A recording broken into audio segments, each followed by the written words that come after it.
va dire, la faiblesse technique du match de ce soir entre OM et Rennes.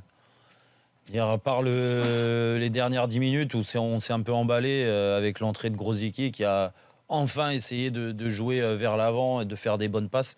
Sinon, le reste, on s'est emmerdé et que de déchets, quoi. Et pourtant, c'est un match à but. Ouais, non, mais en plus, non, mais c'est pour ça. Oui, Ouais. mais donc, comme quoi ça oui. veut pas toujours dire. Après, Varela. Là, c'est l'arbitre du match Lyon-Montpellier. Voilà, je voulais faire un titre sur lui parce qu'il va être content, comme ça on va parler de lui, vu qu'il veut toujours se faire remarquer, mais au bout d'un moment il faudrait peut-être se rendre compte que... Il ne plaît pas, Bartholomé? Mais non, mais il a niqué le match des Montpelliérains. Non, mais il faut appeler un chat un chat. Il mène 1-0, oui, sur une erreur de relance des Lyonnais. Derrière, carton rouge direct, alors que ça vaut même pas un jaune.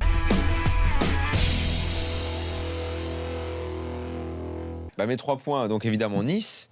Nice que j'adore, Nice qui me plaît, Nice que je ne voyais pas une seconde battre Monaco. Je l'avais dit, au vu de ce que les deux équipes ont fait depuis le début de la saison, la logique c'est qu'au mieux, Nice fasse match nul parce que Monaco, c'est un match qui va lui plaire, ils vont pouvoir gérer, et puis ils donnaient tellement l'impression d'être forts, les Monégasques, que franchement je ne les voyais pas perdre.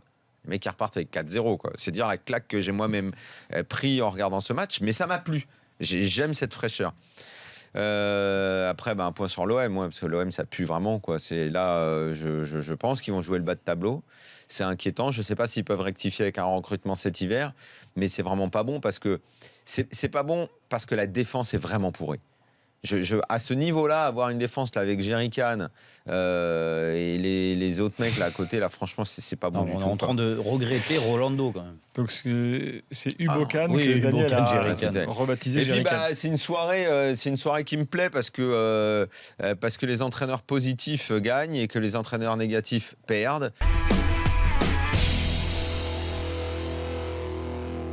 Des regrets, oui, ou pas dépassés contre Lyon et Nice, parce que c'est des gros matchs, on est d'accord.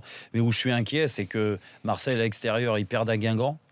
Et Guingamp, c'est une équipe qui va forcément galérer ou au pire au milieu du classement. Et là, ils perdent à Rennes. Enfin, c'est une équipe qui est quand même, techniquement, on en parlait, à part à la fin de match avec l'entrée de Grosicki, mais sinon, c'était très limité les Rennais. Et à l'arrivée, ils perdent. Donc c'est là que je suis inquiet. C'est... Outre le côté faiblesse de certains joueurs individuellement, mais collectivement, il doit y avoir un état d'esprit qui doit être différent, surtout quand tu joues à l'Olympique de Marseille. Et même si les joueurs et les gens savent qu'aujourd'hui à Marseille, c'est le grand flou avec la reprise de McCourt dans quelques temps, si tu n'as pas cet état d'esprit-là, je peux te dire qu'ils vont avoir des déconvenus. Et moi, je suis très inquiet. Ils font beaucoup de cadeaux. Ouais, mais on a l'impression qu'ils font des cadeaux. Ouais.